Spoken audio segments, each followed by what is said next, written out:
That was Derek Barnett. I'm doing an impression of Derek Barnett as a boxer in practice. We better do that. Because I've seen enough horror movies to know any weirdo wearing a mask is never friendly.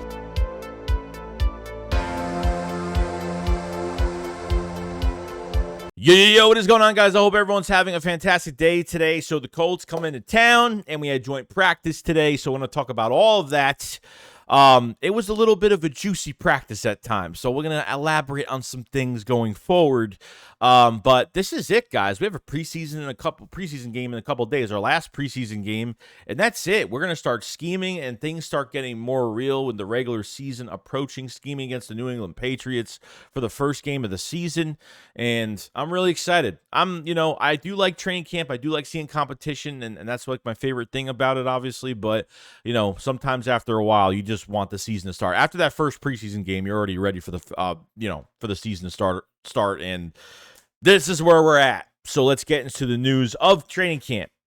So the injury report for the day. Now, two good things here. Trey Sermon and Quez Watkins are back from their injuries, which is great. So, but still, a lot of guys are out. A lot of precautionary things. Do not expect starters to play this week.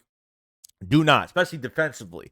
Offensively, too, but especially defensively, because they signed, 3 defensive tackles and 2 linebackers. So don't expect Nolan Smith to play. Jalen Carter might not even play. There's a lot of depth right now, and a lot of guys are going to be sitting out. So if you're expecting a lot of starters, it's not going to happen.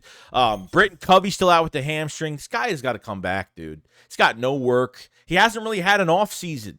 Still going to be a raw player from hopefully, maybe he's a little bit better this year. I'm hoping he is, because he's missed too much time in training camp. So hopefully by next week or after this week, Covey will be back and get some work in with the punt return group.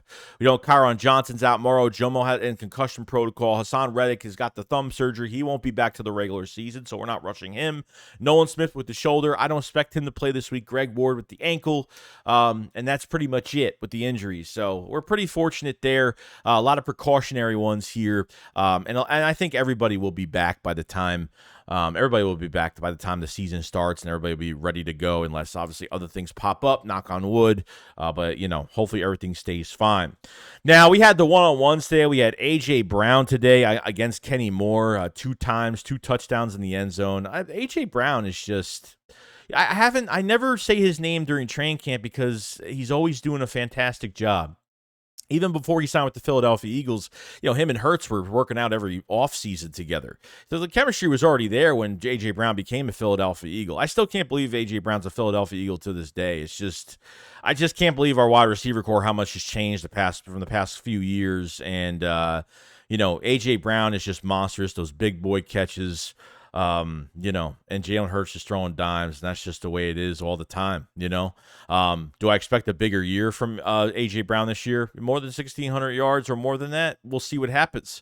Devonta Smith is definitely one you're going to have to worry about going forward. I think A.J. Brown will actually lead the Eagles in catches, but I think when it comes to yards, I think it's going to be given up for Devonta Smith. We had our first duo really of 1,000-yard receivers in Eagles history, which we have never had that, and this is a really good group of guys, and A.J. Brown, I never say anything during training camp because he's always doing the right thing. He's never, I never have to worry about him competing or him, in these one-on-one drills and in this offense and what he could do against other players. So very happy with that. Now, Devin Allen had one-on-ones as well, and I thought he did a pretty good job. Devin Allen is really fast. He's got some nice moves coming off the line. Really, really nice moves. He's got quick feet. Berman. Look at that. It's just ridiculous. God, can we do something with this guy? Can you do something with him? These reporters, you guys that are at these practices, tweeting out everything that's going on. What's going on with special teams right now? I haven't heard a damn thing the past few days. Sometimes never, because. When's the last time we heard a depth chart, or who were the ones returning punts in order for the first 4 players, or kick return for the first 4 players, or something? I haven't heard anything. And Devin Allen is just a wide receiver, and all they've been doing with him in these especially the last preseason game, which was a total joke with Devin Allen, screen pass. They're just using him on screen passes. Do something else with him. They're not even using him vertically like they did last year against the Browns when he had that touchdown.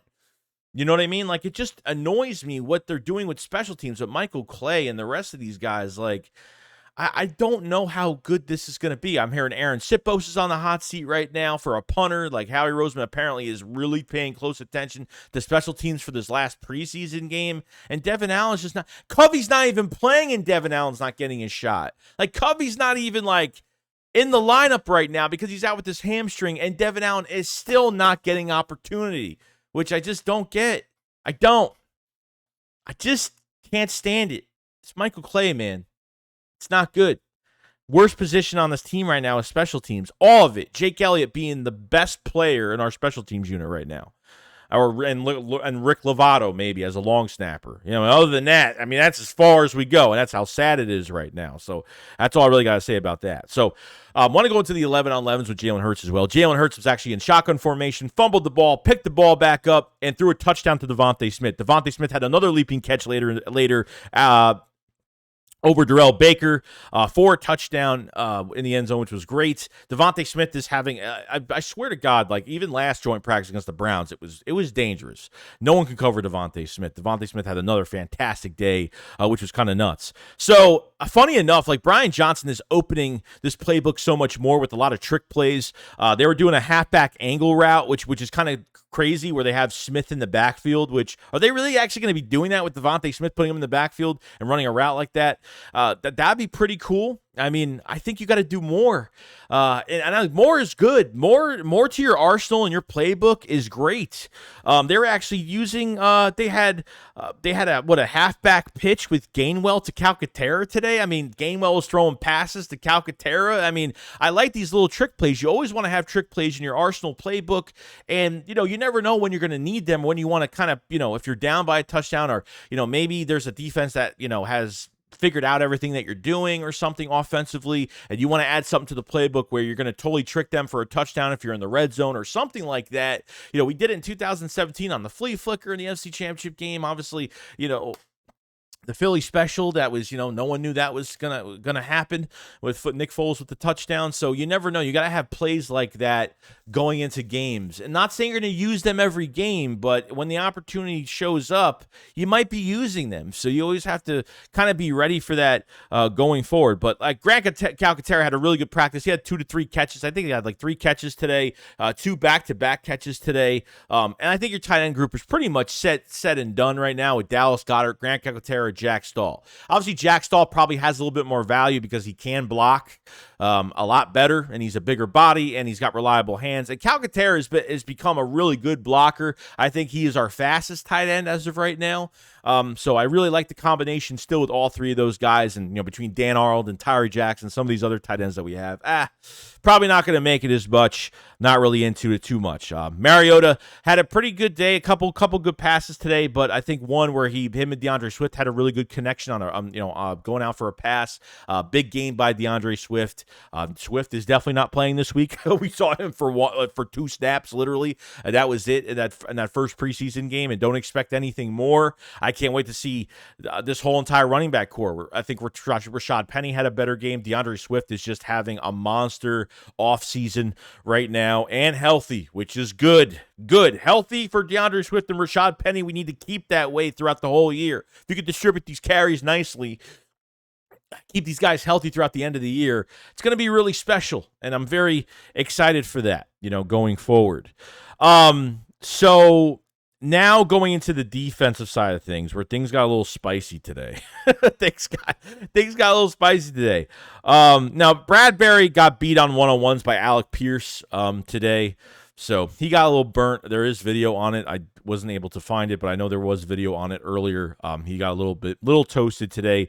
Sidney Brown and Reed Blankenship starting safety today. Okay, now Justin Evans came in for Reed Blankenship just for a series, and then he went back out. Reed Blankenship came in. Okay, but Sidney Brown and Reed Blankenship totally just boom, hit Mo Alley Cox, the tight end. I mean, caught the ball. They both hit him. He dropped the ball, incomplete. Sidney Brown had a couple deflections today. It's just making his case that he is the starting safety. I mean, we're going to have a 3rd-round pick as a starting safety this year, and just he has been fighting and fighting and fighting up this depth chart. It's just amazing what he's done. It's just amazing man, I'm so proud. So proud. Like, we actually it's so crazy the past few years. We're drafting players that are hitting the field. I mean, it makes me want to cry. It does. Devin Allen, oh my God. Just my God. Sidney Brown. I mean, Reed Blankenship's been playing well consistently. He's barely been switched out between OTAs and training camp. But Sidney Brown has been clawing. I remember he was on 3rd team for a while and went to 2nd and got, with 1st. You know what I mean? Getting opportunity. But Sidney Brown is going to be, now there probably should have been a flag on there. There was a, kind of like a late hit on that double hit by Reed and Sidney Brown. But, the intensity is there. The physicality is there. The work ethic is there with Sidney Brown, and he's physical throughout the whole play until the whistle blows. You know what I mean? That's the type of player I like. He said he wants to be a feared player. He says he doesn't want to be a violent player where he's going to be dangerous to people, but he said in this last press conference a few days ago that he wants to be a feared player in this league, and that's that's what I want. That's what I like to hear. We have a different this mentality of this team, the mentality of this culture. It's nuts. It's absolutely insane. Now, so this was kind of crazy. So Jordan Davis had a sack today, which was good. Jordan Davis had a really, really good day. We're expecting big things year 2. But a couple things did happen. Okay, now it looks like Jalen Carter had a great day. He was switching between 1st and 2nd team today, so he did start with the 1st team today. So I'm starting to, there's no way he's going to be on 2nd team. He is going to be next to Jordan Davis. It's going to happen. Jalen Carter was chasing, was waiting for Anthony Richardson. And by the way, Anthony Richardson, shout out to him. I think he's going to be a very good quarterback, by the way. I think he's going to be in good hands with Shane Steichen and that offense over there. So I think he's going to be definitely an upcoming star, no doubt. But Jalen Carter waiting for Richardson, chasing after him. They blew the whistle. They blew it dead. And Carter was just a nightmare for the Colts offensive line, okay? Not even that, but apparently there was a fight that happened.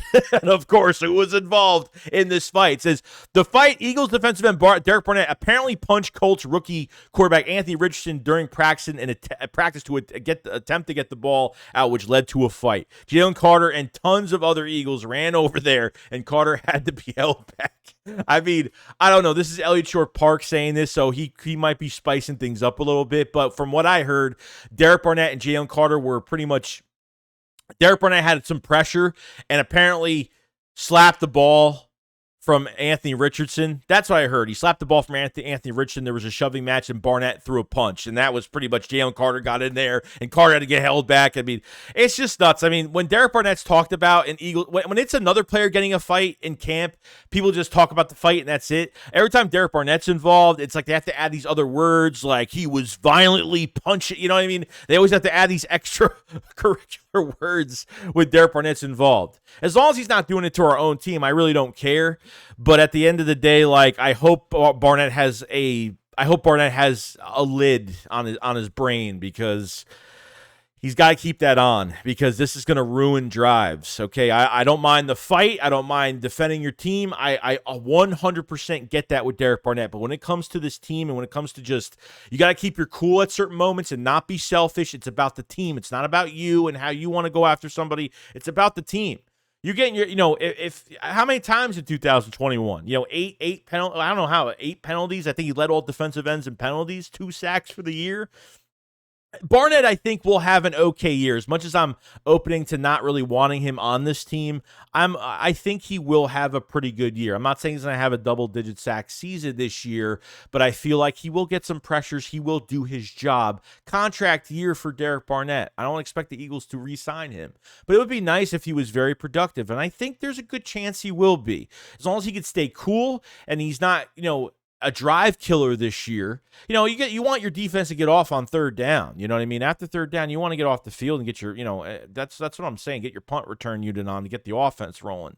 And if you don't do that, that's where it's a problem. And I'm hoping that this is an example of what's going to, I'm telling you right now, if this happens during the season, Nick Sirianni is going to give him less snaps.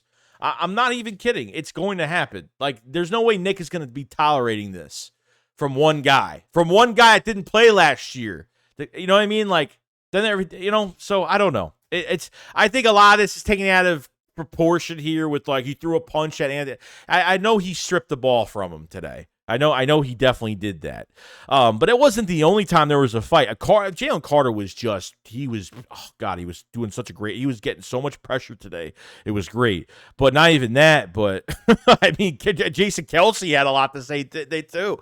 Kenneth Gainwell got late hit by one of the Colts linebackers, and Kelce just blindsided him and knocked him. And there was a huge scuffle, another scuffle. Everyone had to be separated. It was just crazy. Like, you know what? That's both benches cleared on both sides of the field, and everybody went at it. This is what's going to happen during practice like this. You know what? You get pissed off at moments. Look, training camp's a good time to let it all out. You know what I mean? If there's something you don't like and you want to take it out on somebody, then do it. You know what I mean? But hopefully this doesn't transition to the regular season. That's what I'm kind of worried about going forward. But I like how players are defending their own players. You know, Kenny G got late hit. You know, Kelce didn't like it. And Kelce doesn't start fights.